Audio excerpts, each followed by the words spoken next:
We've tried everything. The doctor shook his head. The 8-year-old boy lay still on the hospital bed, eyes wide open, but hearing nothing. Outside, Evelyn Ross, the most powerful CEO in the biotech industry, clutched her purse, holding back tears. The specialist quietly left, leaving the room cold and empty. A man in an old maintenance uniform walked in carrying a small metal box. "Who are you?" she asked coldly. "Just a father who once helped his child hear the rain." He bent down, attached a crude device to the boy's ear. A soft click echoed. The boy blinked, tears falling. "Mom, I can hear the rain." Daniel Ward, 36 years old, former acoustic engineer at a research institute, lost his wife to cancer 4 years ago. He raised his daughter Lily alone, born with congenital hearing loss. Doctors said she would never hear. But Daniel didn't give up. He left the institute, researched independently in an old garage, creating a device that converted sound waves into emotional vibrations, something that helped Lily hear with her heart. One rainy morning he tested it. Lily touched the window, smiled. "Daddy, the rain is singing." That moment went viral online, millions of shares, but he never claimed to be a scientist.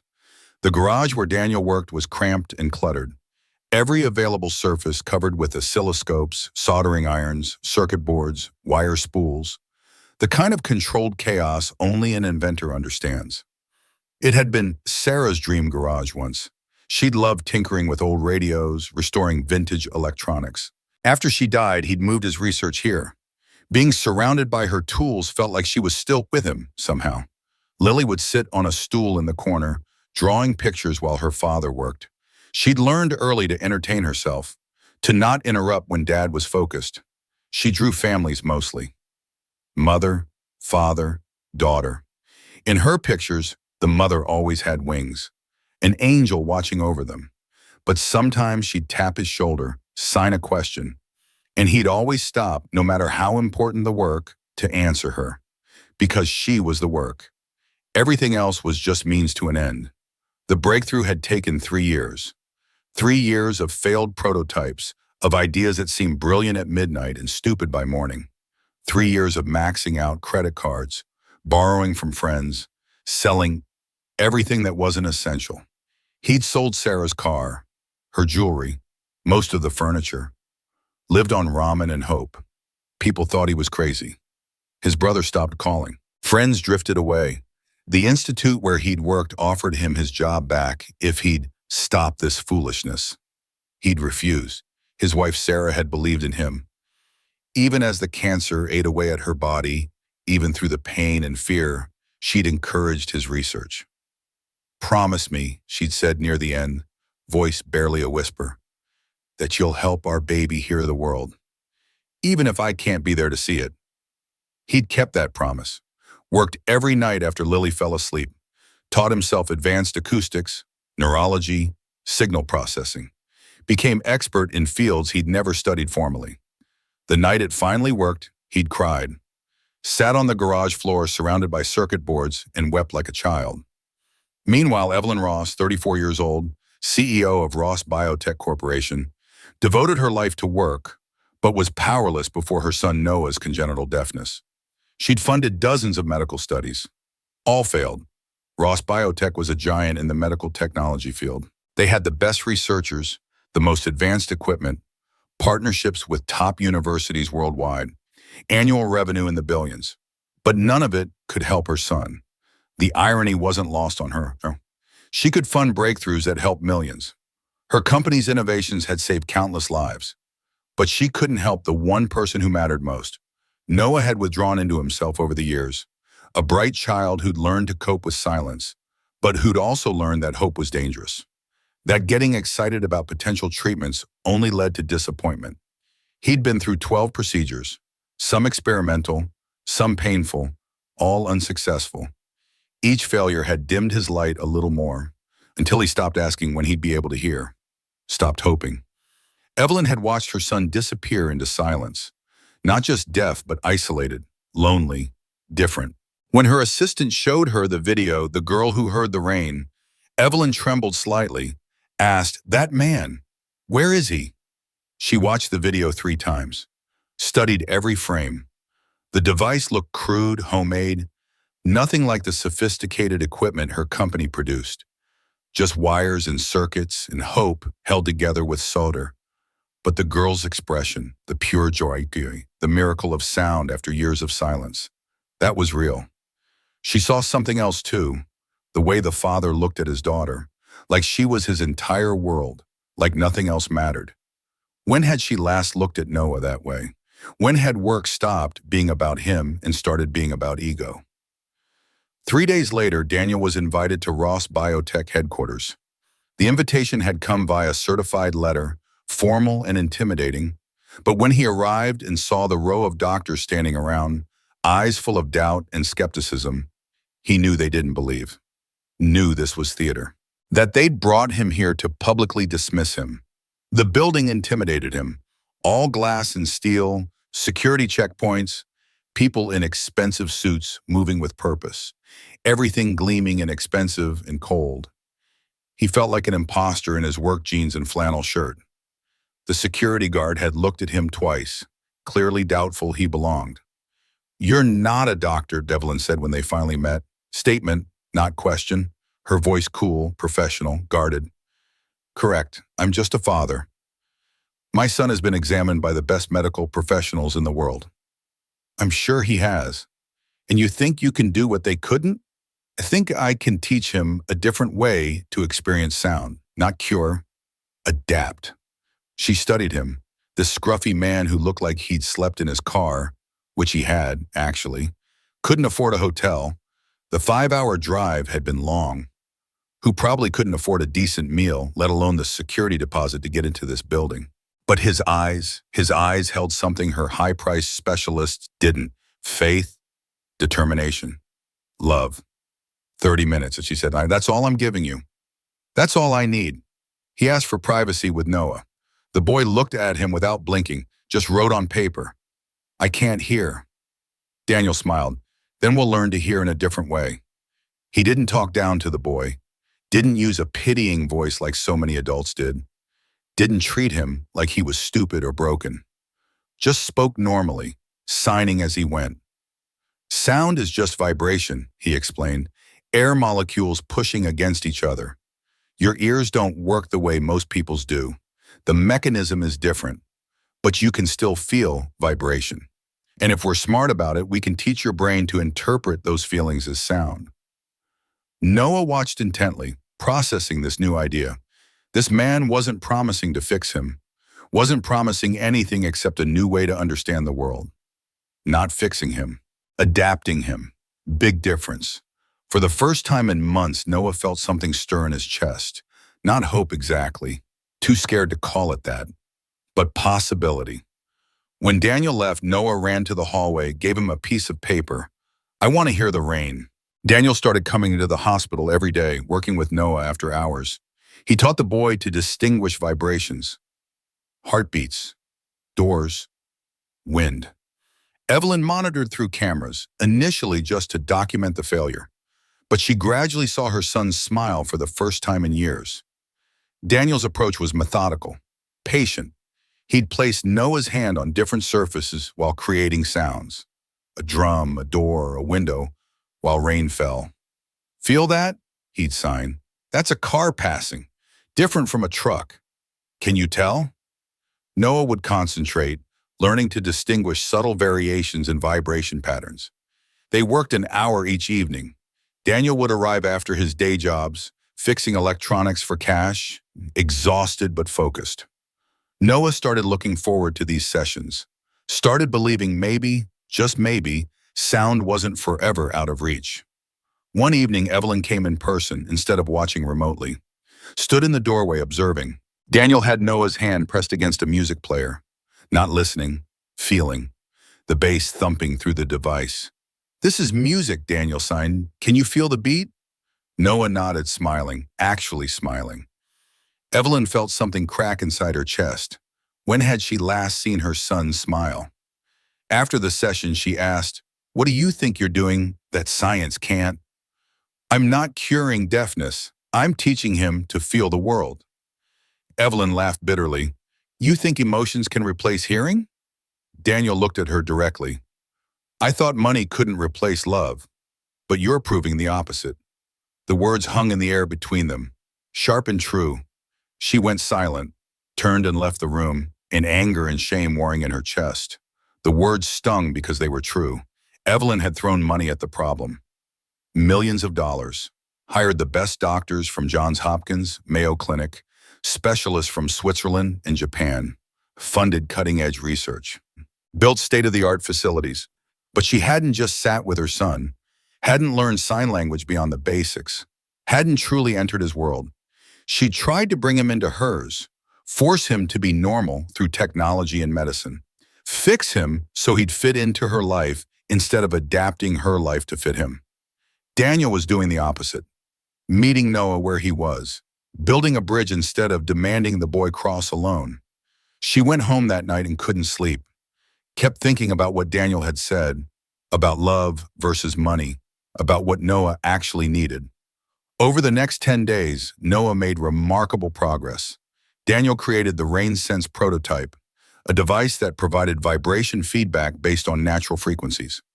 It was elegant in its simplicity. Used components that cost maybe $200 total, but the programming, the frequency mapping, the neural interpretation algorithms, those were genius. But Ross Biotech's lab wouldn't allow testing. One doctor objected, reported to the board, got the entire project shut down for safety concerns. The doctor's name was Sherman, Dr. Harrell Sherman.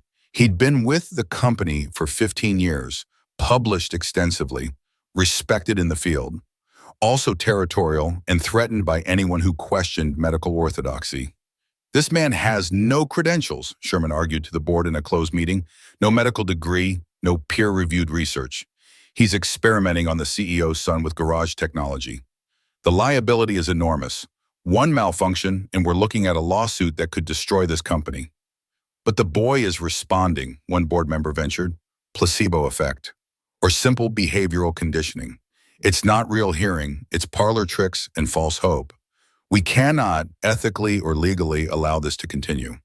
The board agreed, too risky, too unconventional, too likely to end in disaster and lawsuit. Evelyn was outvoted. She might be CEO, but the board held power, and they were unanimous. She had to make the call herself, had to fire Daniel. I can't risk my son's life on junk technology, she said when she told him. The words came out harsh, but her eyes showed conflict. She was being CEO, not mother, making the rational choice, not the right one. Choosing institutional protection over personal hope. Daniel was silent for a long moment, then just said, when you're ready to believe in something real, call me. He packed his equipment calmly, didn't argue, didn't plead, didn't threaten or rage, just accepted the decision with quiet dignity that somehow made it worse. On his way out, carrying his box of circuits and hope, Noah saw him leaving. The boy ran down the hall, grabbed his hand, signed frantically, "Where are you going? We're not done. We were so close." "I have to go, buddy, but you keep practicing what I taught you, okay? Remember everything." "No, don't leave. Please. You promised we'd hear rain together." Daniel knelt down, eye level with the boy. "Sometimes adults make decisions that don't make sense to kids, but I promise, if your mom ever wants me back, if she ever calls, I'll come, no matter what. Deal?" "Promise?" "Promise." Noah hugged him, crying silent tears that tore at Daniel's heart. Security escorted him out. He sat in his car for 10 minutes before he could drive. Just sat there thinking about Noah, about Lily, about Sarah, about promises made and broken. 3 nights later, Noah developed a fever. Nothing serious medically, just a virus. But he couldn't sleep, kept crying in the silence, kept writing on paper. "I miss the rain sounds." He'd never actually heard rain through the day. They'd been so close. Another week and he would have. Evelyn sat by his bed reading his notes, watching him suffer. "Why can't Mr. Daniel come back?" he wrote. "The doctors say it's not safe." "The doctors are wrong. Mr. Daniel is the only one who understands." She looked at her son, really looked at him, saw past the deaf child she'd been trying to fix, saw the person he was, the person who needed understanding more than curing. She remembered Daniel's words. Sometimes what a child needs isn't medicine, but a father patient enough to sit with them. She'd never just sat with Noah, always busy, always working, always solving problems from a distance instead of being present with him. That night, she sat by his bed for hours, watched him sleep fitfully, realized how much time she'd lost to ambition and pride and fear. At 3 in the morning, with rain falling outside and her son crying in his sleep, she made the call. Evelyn picked up her phone, called him in the rain. "If you still believe what you said, please come back." Daniel returned, didn't ask for money, just requested 10 private minutes with Noah. In the lab, he attached the small device to the boy's ear. Evelyn stood outside, heart pounding. He spoke slowly. "Noah, you don't need to be afraid. Touch the window." Rain drummed outside, steady and soft. A gentle beep sounded. Noah's eyes went wide. Then he smiled brilliantly. "Mom." Evelyn was stunned, tears streaming down. Media flooded in. Unofficial device restores hearing to Ross Biotech CEO's son. The corporation demanded patent rights, tried to seize the technology. Evelyn stood between two choices: keep ownership or protect the man who saved her child. The board called an emergency meeting. Lawyers presented options. All involved taking control of Daniel's invention, either through acquisition or legal pressure. "He has no patent filed," one lawyer said. "We can argue that work done with our equipment in our facility belongs to us." "He'll fight it," another said. "But we have more resources. We'll win." They talked about Daniel like he wasn't a person, just an obstacle to profit. Evelyn listened to them strategize, watched them calculate market potential, heard them discuss pricing structures, and something inside her broke. She thought about Noah's smile, about the joy on his face when he had heard rain for the first time, about Daniel's patience, his refusal to give up, his willingness to help without demanding recognition or reward, about what really mattered. At the shareholder meeting, she said, "Ross Biotech may lose everything, but I won't sell my soul." She signed her resignation, publicly released RainSense data as open source for all poor families. The room erupted. Board members shouted. Lawyers scrambled. Her CFO looked like he might have a heart attack. "You can't do this," Sherman yelled. "You're destroying years of investment." "No," Evelyn said calmly. "I'm remembering why we started this company. To help people, not to profit from suffering." She turned to Daniel, who'd been standing quietly in the back. "I can't give you money," she said. "I just gave away my company, but I can give you something better. Freedom to share this with everyone who needs it." Daniel said, "You just did what I couldn't. You believed in people over profit." The media coverage was instant and massive. CEO sacrifices billion-dollar company to save deaf children. Some called her a hero, others called her reckless. Wall Street called her insane, but parents of deaf children called her blessed. Within hours, engineers around the world began downloading the RainSense specifications, improving them, adapting them, creating versions for different types of hearing loss. The technology evolved faster in 1 week as open source than it would have in 10 years as proprietary. Noah ran to the porch, shouted in the rain, "I can hear the rain singing." The image spread across the internet, becoming the first sound of the silent world. 2 months later, Rain Foundation was born, providing free devices to hearing-impaired children. Daniel served as technical advisor, Evelyn as honorary founder. They traveled everywhere together: schools, hospitals, shelters. Lily and Noah became best friends, two children who'd once heard nothing, now playing together in the rain. The foundation started small: a rented office, a handful of volunteers, a workshop where Daniel and other engineers assembled devices by hand. But it grew fast. Donations poured in from parents who'd been where Evelyn was, from deaf adults who wished this technology had existed for them, from strangers moved by the story. Engineers volunteered their time. Audiologists offered expertise. Manufacturers provided components at cost. It became a movement. At a tribute ceremony, dozens of children wore RainSense earpieces, laughing loudly. The sound was beautiful chaos. Children who'd been silent their whole lives now shouting, singing, making noise just because they could. When Daniel stepped onto the stage, Evelyn presented him with a plaque.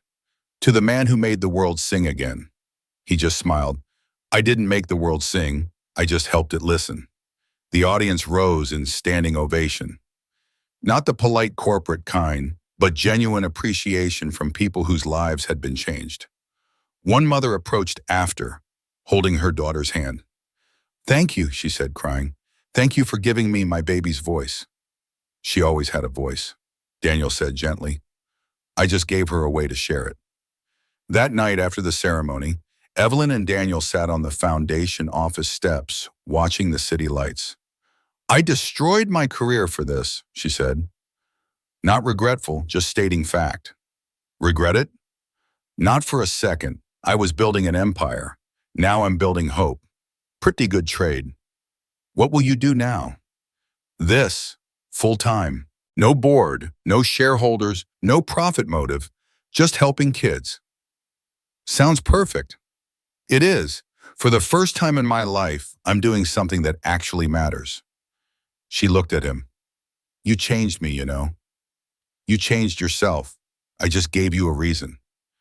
No, you showed me what real success looks like. Not money, not power, but impact, connection, love. They sat in comfortable silence, two people who'd found purpose in shared mission. If you believe miracles come from human hearts, type, I will live with kindness. 1 year later, Daniel and Evelyn co-hosted the global Rain Sense launch. Light rain fell. Noah and Lily ran outside, laughing, arms spread to catch the drops. Evelyn looked at Daniel, whispered, You know, rain isn't sad anymore. He smiled, because now it has listeners. She gently held his hand. Thank you for teaching me to hear. Not with ears, but with heart. The gesture was simple but significant. They'd become partners in this work. Maybe something more, though neither had said it aloud yet. The launch event was held outdoors in a park, rain be damned. Thousands attended, families who'd received devices, engineers who'd contributed improvements, journalists documenting the movement. Noah and Lily were invited to speak. Two 8-year-olds who'd lived most of their lives in silence. Noah went first, his speech halting but clear thanks to months of practice. I used to think rain was boring, just water falling. But now I know rain sings. It has a voice like me. Lily added, signing as she spoke. My dad says everyone has a song inside them. Some people sing with their mouths. We sing with our hands and our hearts. And now we can hear other people's songs too. The crowd erupted in applause and tears. After the speeches, Daniel found himself alone with the original prototype, the crude metal box that had started everything. Evelyn came up beside him. What are you thinking, she asked. That Sarah would be proud, that Lily got her wish, that this whole crazy journey was worth it. Your wife? Yeah, she made me promise to help Lily hear the world, even if she couldn't be there to see it. She's seeing it, I'm sure of that. They watched the children, dozens of them now, all wearing rain-sense devices, all playing in the rain without fear.